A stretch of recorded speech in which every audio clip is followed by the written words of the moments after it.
This is a big night for Brian Matusz as he heads back to San Diego, where he started in college, where the Orioles drafted him out of the University of San Diego. It would be an even bigger night if he can get a win, because the Orioles are looking for wins. And for more on Brian Matusz heading to the mound tonight, let's head out to Petco Park and welcome in Amber.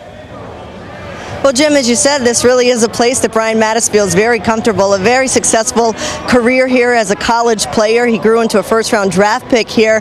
But in the big leagues, Brian has had a lesson in some adversity, especially this year. He's learned it's very hard to be consistent. In fact, he has 9 losses as an Oriole in less than a year. He came up in about August of last year. And those 9 losses are more losses than he experienced in his entire collegiate career. But the good news is that we've all seen Brian Matusz be very confident, and it seems like he's really starting to get on track here. In his last outing, he lasted 8 innings. He gave up just 3 earned runs, and I asked pitching coach Rick Kranitz, what adjustments did he see the young lefty make?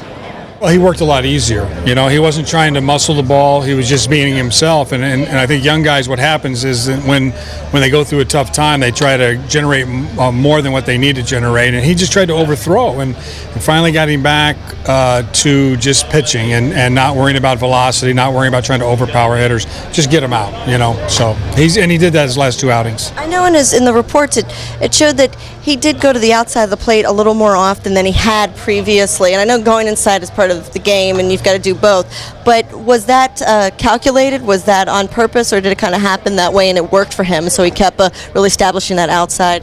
Well, you know, I think when with the teams that he's faced, Boston and New York, he's faced them 5 times this year already, and he's had to work real hard, and he did pitch in more, and which really lost a little bit of that feel for that sinker down and away. So yes, we definitely try to get back to that, and that is one of his strengths, along with the changeup. He needs to, you know, obviously everybody has to pitch in. He just was doing it a little bit too much, and I would rather have him have that sinker down and away along with that changeup, and then pitch in when he sees that hitter trying to lean out over the plate. All right, so Brian Matusz gets a start tonight here at Petco Park. It is a big ballpark, as Jim and Rick mentioned. Here is a look at the lowest ground ball to fly ball ratios in the American League. So basically, these are the guys that are fly ball pitchers. Kevin Slowey of Minnesota, Tim Wakefield, Jason Vargas, and of course, Brian Matusz is 4th right there. So the hope is, if this San Diego Padres lineup can get their bat on the ball, it will be a fly ball out, especially to center field, a very deep center field here at Petco Park. Jim?